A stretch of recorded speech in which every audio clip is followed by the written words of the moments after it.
ஹாய்ங்க. இன்னைக்கு Kundan rubber band tutorial பார்க்கலாங்களா? எப்பயும் போல் MDF board எடுத்துக்கோங்க. பெயிண்ட் பண்ணிவிட்டு பேண்ட் அட்டாச்சரில் பேண்டு ஃபிக்ஸ் பண்ணிக்கோங்க B7000 வச்சு.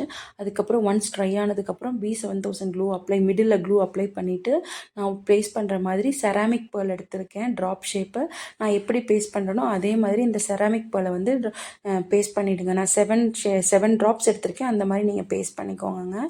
அடுத்தது வந்து நீங்கள் 2 செராமிக் பேர்ல், அதாவது ட்ராப்புக்கு 2 ட்ராப்புக்கு நடுவில் க்ளூ போட்டுட்டு அடுத்த குந்தனை பேஸ்ட் பண்ண ஆரம்பிக்கலாங்க. நான் அடுத்த குந்தன் என்ன எடுத்திருக்கேன்னா 8K ஐ எடுத்திருக்கேங்க. கோல்டன் கலரில் எடுத்திருக்கேன். நீங்கள் எங்கெங்கே க்ளூ போட்டிருக்கீங்களோ அந்த இடத்துல நீங்கள் வந்து இந்த 8K ஐயை பேஸ்ட் பண்ணிக்கோங்க. அடுத்தது இந்த 8K ஐ பேஸ்ட் பண்ணதுக்கப்புறம் மறுபடியும் நீங்கள் எங்கே க்ளூ அப்ளை பண்ணணுன்னா இந்த 8K ஐக்கு நடுவில் 2 8K ஐக்கு நடுவில் வந்து க்ளூ அப்ளை பண்ணிக்கோங்க. க்ளூ அப்ளை பண்ணிவிட்டு நம்ம அடுத்த குந்தன் என்ன எடுக்க போகிறோம்னா 4mm டாட் எடுக்க போகிறோம்.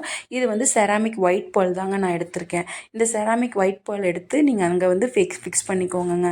இது வந்து நான் கோல்டு வித் ஒயிட் காம்பினேஷனில் பண்ணுறதுனால நான் இந்த 2 கலர்ஸ் மட்டும்தாங்க யூஸ் பண்ணியிருக்கேன். உங்களுக்கு என்ன கலர்ஸ் யூஸ் பண்ணணும், உங்கள் சாரீ கலர் மேட்ச் பண்ணணுன்னா நீங்கள் என்ன கலர்ஸ் வேணாலும் யூஸ் பண்ணிக்கலாம். 2 கலர்ஸ் இல்லை 3 கலர்ஸ் கூட நீங்கள் இதில் வந்து கஸ்டமைஸ் பண்ணி உங்கள் க்ரியேட்டிவிட்டிக்கு தகுந்த மாதிரி நீங்கள் இதை யூஸ் பண்ணிக்கலாங்க. இப்போ 4mm முடிச்சதுக்கப்புறம் மறுபடியும் க்ளூ போட்டுக்கோங்க. க்ளூ போட்டுட்டு நான் இப்போ வந்து 3mm எடுத்திருக்கேன். 3mm வந்து 4mmோட ஒரு சின்ன சைஸு. நான் வந்து கோல்டன் கலர் எடுத்திருக்கேன். இந்த 3mm டாட்டை வந்து 3 டாட்ஸ் எடுத்திருக்கேன். ஒவ்வொரு இதுக்கும் 3 டாட்ஸ் எடுத்திருக்கேன். அதை அட்ஜஸ்ட் பண்ணி 3 டாட்ஸ் வர மாதிரி ஒட்டி பேஸ்ட் பண்ணிக்கோங்க. அந்த மாதிரி இந்த ஹோல் ரவுண்டையும் நீங்கள் வந்து கம்ப்ளீட் பண்ணிக்கோங்க. உங்களுக்கு இந்த மாதிரி ரப்பர் பேண்ட்ஸ் வேணும் அப்படின்னு நினச்சிங்க, கஸ்டமைசேஷனில் வேணும் அப்படின்னு நினச்சிங்கன்னா எனக்கு என்னோடய வாட்ஸ்அப் நம்பருக்கு வாட்ஸ்அப் பண்ணுங்கள். இல்லை கஸ்டமைசேஷன் வந்து நான் பண்ணி கொடுப்பேங்க உங்களுக்கு. இப்போ இதில் உங்களுக்கு ஏதாவது இந்த ரப்பர் பேண்ட் டியூட்டோரியல் டவுட் இருக்குது அப்படின்னா கமெண்ட் செக்ஷனில் கமெண்ட் பண்ணுங்கள். நான் உங்களோட கொஷின்ஸ்க்கெல்லாம் நான் ரிப்ளை பண்ணுறேங்க. இப்போ நான் எப்படி பேஸ்ட் பண்ணுறனோ அந்த மாதிரி இந்த 3 டாட்ஸையும் கரெக்டாக நீங்கள் பேஸ்ட் பண்ணிட்டு வாங்கங்க. அடுத்தது நம்ம இப்போ க்ளூ போட போகிறோம். எங்கே க்ளூ போட போகிறோன்னு பார்த்தீங்கன்னா அந்த ஷார்ப் எட்ஜ் இருக்குது இல்லைங்களா, ஐ ஷேப்களோட ஷார்ப் எட்ஜ் இருக்கு இல்லையா, அந்த இடத்துல க்ளூ அப்ளை பண்ணிக்கோங்க.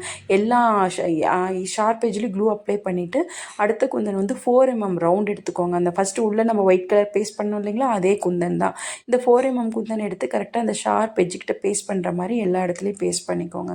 இப்போ அடுத்தது மீதி இருக்க டிஸ்டன்ஸ் அந்த இடத்துல நம்ம என்ன பண்ண போகிறோன்னா 6K ஐ எடுக்க போகிறோம். முதல்ல ஃபஸ்ட்டு எடுத்தது 8K ஐ, இது 6K ஐ, இது சின்ன ஐ. அது மாதிரி இந்த ஒயிட் கலர் நான் மிடில் வந்து பார்த்திங்கன்னா இந்த 2 ஐயும் நான் எப்படி ஃபிக்ஸ் பண்ணுறனோ அந்த மாதிரி ஃபிக்ஸ் பண்ணிக்கோங்க. இப்போ அடுத்தது உங்களுக்கு என்ன வந்து டியூட்டோரியல் வேணும்னு நினைக்கிறீங்க, என்ன டீட்டெயில்டு டியூட்டோரியல் வேணும்னு நினைக்கிறீங்களோ கமெண்ட் செக்ஷனில் கமெண்ட் பண்ணுங்கள். நெக்ஸ்ட் வீடியோ வந்து நான் உங்களுக்கு அது டீட்டெயில் டியூட்டோரியலாக உங்களுக்கு நான் அப்லோட் பண்ணுறேங்க.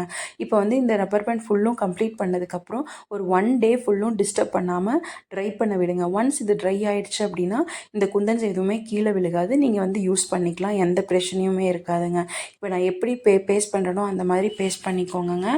அடுத்தது இது பேஸ்ட் பண்ணி முடிச்சதுக்கப்புறம் அந்த பேர்ல்ஸை நம்ம ப்ளேஸ் பண்ணியிருக்கோம் இல்லைங்களா, அந்த இடத்துல நடுவில் வந்து கொஞ்சம் கேப் இருக்க மாதிரி இருக்கும். அந்த கேப்பை ஃபில் பண்ணுறதுக்கு நம்ம என்ன பண்ணுறோம், க்ளூ அப்ளை பண்ணி அது 3mm டாட் ஒட்டிக்கோங்க. இவ்வளோ தாங்க, கம்ப்ளீட் ஆகிடுச்சிங்க. இந்த வீடியோ உங்களுக்கு பிடிச்சிருந்தா லைக் பண்ணி சப்ஸ்கிரைப் பண்ணுங்கள். தேங்க்யூ.